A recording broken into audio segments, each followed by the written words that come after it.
the discussion of the election conspiracy and the Russian hacking. Mueller writes, quote, "We applied the framework of conspiracy law, not the concept of, quote, collusion. Collusion is not a specific offense," Mueller writes, "or a theory of liability, and thus the special counsel's office focused on, quote, conspiracy as defined in federal law." That's a pretty straightforward point. You don't need to be a lawyer to know it. If you've been watching this news coverage, one way or the other, if you think it's great news that Donald Trump ultimately was not charged with conspiracy, or you thought there was a conspiracy, or you're critical of the president, by now, many people, including non-lawyers, understand that conspiracy point in Mueller's report. And yet, take a look at what Attorney General Barr said today, using the word collusion instead of conspiracy at his announcement. The special counsel found no collusion by any Americans. In other words, there was no evidence of the Trump campaign collusion with the Russian government's hacking. Did not find that the Trump campaign or other Americans colluded. Finding no underlying collusion with Russia, there was, in fact, no collusion. No collusion, no collusion, no collusion.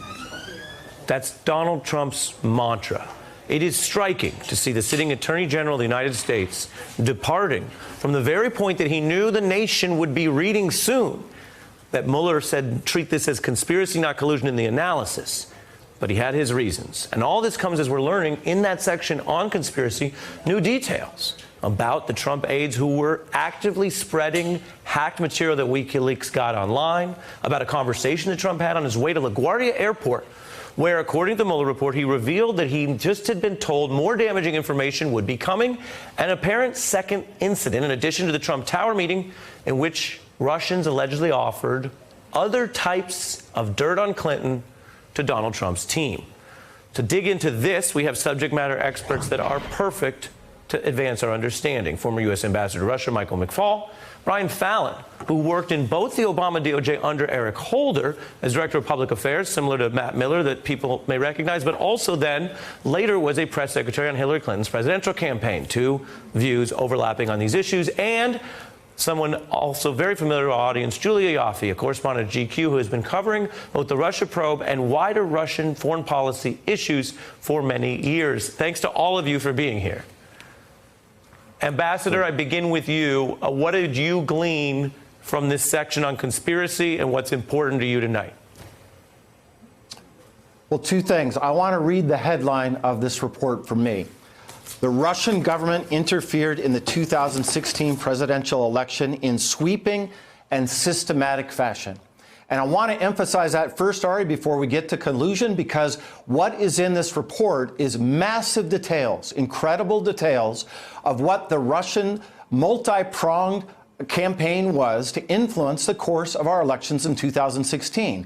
And that we're not talking about that the president of the United States hasn't sat in the Oval Office and said, this is outrageous, this will not stand, I will never allow this to happen again, for me as a national security person is just dumbfounding. And by the way, the report didn't get into everything because that was not Mr. Mueller's mandate. There are more aspects of this campaign that he didn't even discuss. So before we get to collusion, remember that fact, and remember, we've almost done nothing to protect us from future attacks from Russia or other foreign actors or domestic actors come 2020.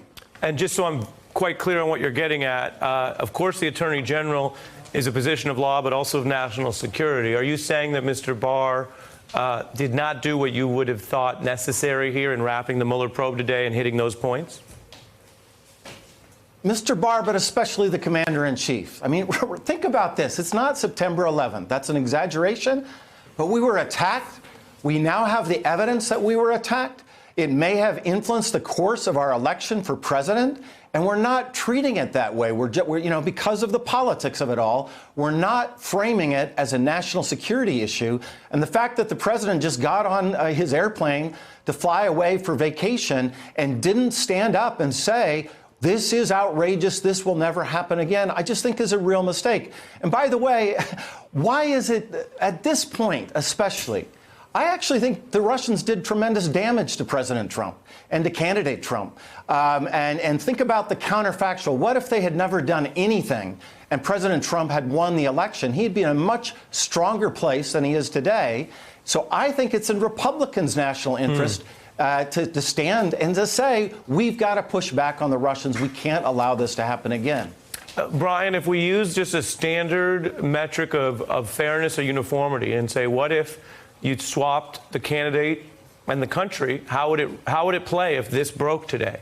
And in that spirit, I want to ask you, even though I've shown viewers you have a point of view and you work for Hillary Clinton, who was, of course, targeted, her team targeted. But if it were, say, a different candidate in a different country, say, getting help from Iran, and it was George H. Bush or it was Bill Clinton, how would that play? As I read to you something we learned in this new report tonight, Trump asking individuals affiliated with his campaign to find the deleted Clinton emails. Michael Flynn recalling Trump made this request repeatedly, and Flynn subsequently contacted multiple people in an effort to obtain the emails. This is something that's gotten less attention and implicated, obviously, your old boss, Hillary Clinton, which was, while not a chargeable conspiracy, and I've been careful to note that from the day Mueller finished because we had no conspiracy indictments, what is your view of the import of this Trump side interest in getting stolen stuff, including potentially from foreigners? Right. Well, I think to answer your first question, Ari, if the situation were reversed, if Hillary Clinton were the president today, I don't think there's any doubt that congressional Republicans would be clamoring for further investigation and further inquiry. And you know what? They'd be right to do so, just as Democrats are completely within their rights to say that we want to bring Attorney General Barr up to the Hill. We want to bring Special Counsel Mueller to the Hill. We want to see the unredacted version of the report. There's a lot of unanswered questions that remain here. And I think that if the Hill, if congressional Democrats and Republicans did not take this baton that is being passed in the form of this report from Bob Mueller, they'd essentially be falling into the trap that has been very expertly laid by Attorney General Barr, who has conducted a rather meticulous smokescreen campaign the last few weeks.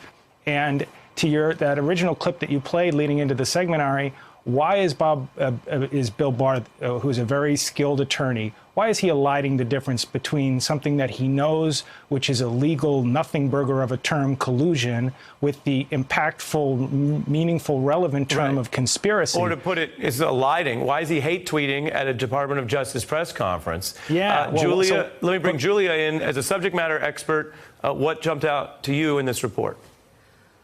I don't know. How long do you have? I have to say, what kept several things that I thought of reading it. First, how much we already knew because of the reporting, the excellent reporting around the investigation. Not setting aside hot takes and analysis, just the straight up kind of shoe leather reporting was excellent. We knew so much of this already and had been coming out in dribs and drabs for the last 2 years. Second of all, to reinforce what Mike McFaul said, this was a pretty coordinated campaign, and Russia was trying on all fronts, pushing on every door to see if it would open. The other thing I would say is that, I'm not a lawyer, but, how high does the evidentiary standard have to be that, you have hundreds of pages about Russian overtures to the Trump campaign, about the Trump campaign playing footsie back, being willing to accept some help,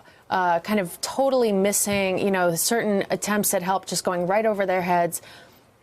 At what point does it qualify as conspiracy or coordination? Right. Because there was so much there and so much contact being made on all sides that I was just stunned that it kind of didn't rise to the level. You put it very well, lawyer or non-lawyer. I think the answer to your question is high enough concern that Mr. Barr felt the need to get ahead of it.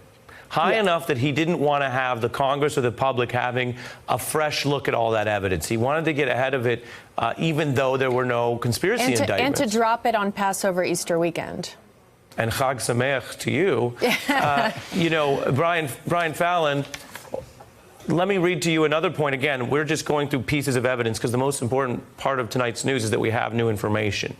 Donald Trump in the campaign, I'm going to read to you. They had a press strategy before all the WikiLeaks dumps were out. They had, quote, a communications and messaging strategy on the possible coming release of Clinton emails by WikiLeaks. And then you have redactions here, which is pretty interesting because of an open case, an ongoing matter. But between the redactions I'm reading to you, Brian, it says, while Trump and the number 2 on the campaign, Gates, were driving to LaGuardia. Redacted, some sort of phone call. Shortly after the call, candidate Trump tells Gates more releases of damaging information would be coming. Your view? Well, I think, to answer Julia's point, the special counsel seemed to take the approach that the question of whether criminal conspiracy took place here turned on the matter of whether the Trump campaign was participating in the hacking of the emails itself. But if you leave that issue aside, there was cooperation, coordination, collusion, call it whatever you want, all over the place with all other manner of aspects of implementing and strategizing around making the utmost political value out of these hacked materials. And that is the most, I think, redacted portion of the entire report. And so there may be even more damning information still that gets to the extent of the coordination and the degree to which Donald Trump was so interested in these emails. He repeatedly directed campaign officials to make efforts to find them, to keep him posted on the status of WikiLeaks.